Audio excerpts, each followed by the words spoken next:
अस्सलाम वालेकुम। आज का हमारा टॉपिक है plasma membrane. Definition: on the inner side of cell wall around the protoplasm a thin, delicate and elastic membrane is found called plasma membrane. Cell wall के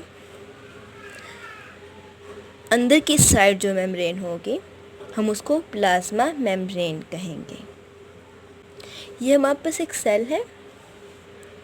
first ऊपर cell wall होती है, सेकंड प्लाज्मा मेम्ब्रेन, और plasma membrane को ही हम cell membrane कहते हैं।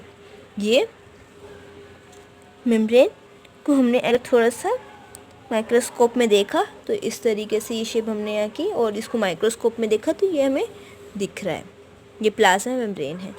Plasma membrane इस तरीके से बाइलेयर्ड होती है। Plasma membrane is outer boundary of cell. Plasma mean fluid, मतलब लिक्विड। जो लिक्विड है उसके ऊपर जो मेम्ब्रेन होगी हम उसको प्लाज्मा मेम्ब्रेन बोलेंगे। प्लाज्मा मेम्ब्रेन हेल्प करती है मटेरियल को ट्रांसफ़र करने में, अंदर से बाहर और बाहर से अंदर। Plasma membrane is selectively permeable membrane. Cell के ऊपर जो ग्रीन बने हैं छोटे छोटे स्मॉल, ये रिसेप्टर्स होते हैं जो मटेरियल को अंदर जाने में हेल्प करते हैं। Plasma membrane selectively permeable membrane है, मतलब सिलेक्ट करती है, सिलेक्शन करती है। और परमेबल मतलब परमिशन देती है मटेरियल को, चीज़ों को अंदर जाने में और आने में। ठीक है।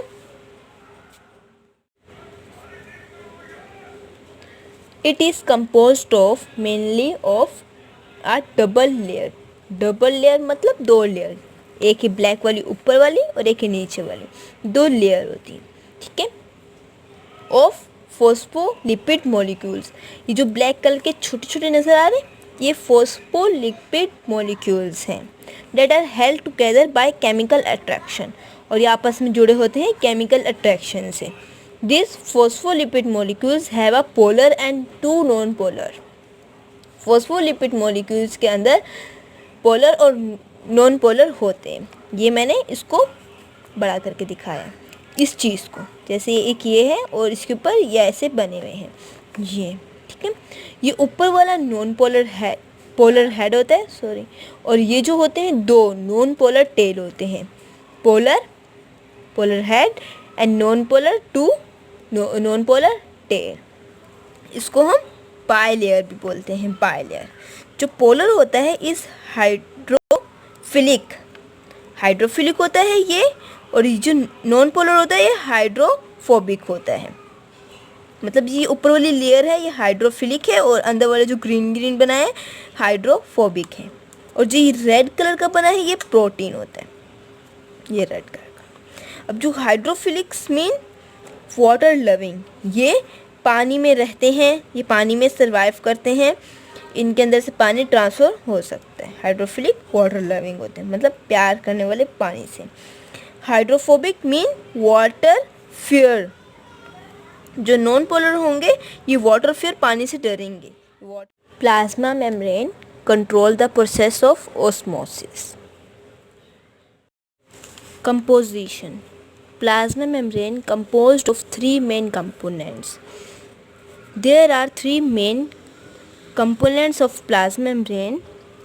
प्रोटीन की कंपोजिशन देखें 60 to 80% होगी, लिपिड की 20 to 14% और कार्बोहाइड्रेट की एटलीस्ट 2% कंपोजिशन होगी प्लाज्मा मेम्ब्रेन में। अब हम लोग पढ़ेंगे स्ट्रक्चर प्लाज्मा मेम्ब्रेन का। फर्स्ट हमारे पास आई थी theory unit membrane structure. Unit membrane structure में इस तरीके से स्ट्रक्चर था। ये प्रोटीन अंदर प्रेजेंट थे और ये सैंडविच लाइक स्ट्रक्चर हमारे पास था। ये फॉस्फोलिपिड ऊपर या नीचे बाइलेयर सारे प्रोटीन्स थे, ठीक है। लेकिन ये रिजेक्ट हो गई थी थ्योरी। देन फिर आई थी fluid mosaic model. Fluid mosaic model में इस तरीके से ओपनली हमने पढ़ा था माइक्रोस्कोपिक। पहले इस थ्योरी में हमारे पास माइक्रोस्कोप नहीं थे, इतना हमने ब्रीफली नहीं डिस्कस किया था, स्टडी नहीं की थी। सेल पर ये ऊपर वाली मेम्ब्रेन प्लाज्मा मेम्ब्रेन है, हमने इसको थोड़ा सा पार्ट लेके ओपन करके देखा तो इस तरीके से दिख रहा था। ये प्रोटीन है, ये फॉस्फोलिपिड है, ठीक है। और ये हमारे पास है, ये हमारे पास पोलर हेड है और ये नॉन पोलर टेल है। इसी तरीके से यहाँ पर ये शो हो रहा है। अब मैंने इसको ओपन करके स्टडी करवाना था। तो ये हमारे पास प्रोटीन है, ब्लू कलर के जो हमने स्ट्रक्चर बनाया है, ये ऊपर फॉस्फोलिपिड के ऊपर भी हो सकते हैं और ये सेंटर में भी हो सकते हैं। प्रोटीन भी दो टाइप्स के होंगे, प्रोटीन पेरिफेरल होगा और इंटरनली भी होगा। इंटरनली जो होगा वो हमारे पास इस तरीके से ब्राउन जो स्ट्रक्चर बनाए होगा इंटरनली, और ये जो ब्लू में है ये पेरिफेरल है। कोलेस्ट्रॉल कोलेस्ट्रॉल के मॉलिक्यूल्स प्रेजेंट होंगे, ये स्ट्रक्चर है। और हमारे पास कार्बोहाइड्रेट के मॉलिक्यूल्स भी होंगे, लेकिन ये बाहर की साइड होंगे, और कोलेस्ट्रॉल के मॉलिक्यूल्स अंदर होंगे। जो प्रोटीन होंगे वो एम्बेडेड होंगे, धसे हुए होंगे, और जो फिलामेंट्स ये ऊपर लेयर के फॉस्फोलिपिड के ऊपर होंगे। अब हम डिस्कस करेंगे probability of plasma membrane. The process of flow of solution and import material in and out of a cell is known as selected permeability. The permeability is of two types. First is passive transport and second is active transport. Material कैसे transport होता है cell में से? ये अंदर से बाहर की तरफ जा रहा है और बाहर से अंदर की तरफ जा रहा है। अब in the process of the molecules move from higher concentration to lower concentration is called passive transport. Passive transport are divided into two, diffusion and osmosis. Diffusion, when two solution or a substance of different concentration are mixed is called diffusion.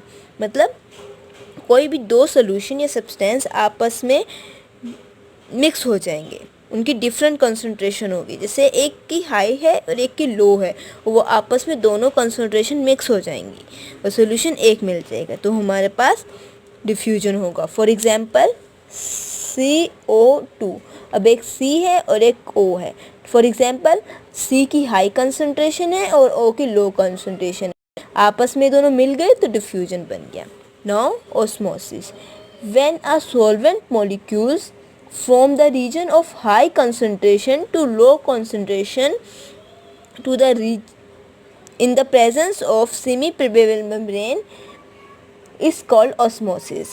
मतलब कोई भी solution solvent high concentration की से low concentration की तरफ जाएगा, ठीक है, और प्रेजेंस किसी होगी सेमी परमेबल मेम्ब्रेन की प्रेजेंस में, तो वो हमारे पास ऑस्मोसिस कहलाएगा।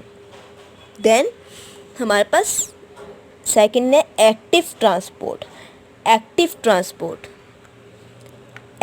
ट्रांसपोर्ट में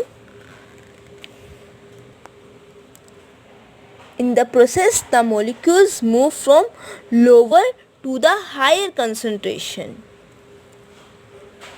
by consuming energy is called active transport. Energy in the form of ATP.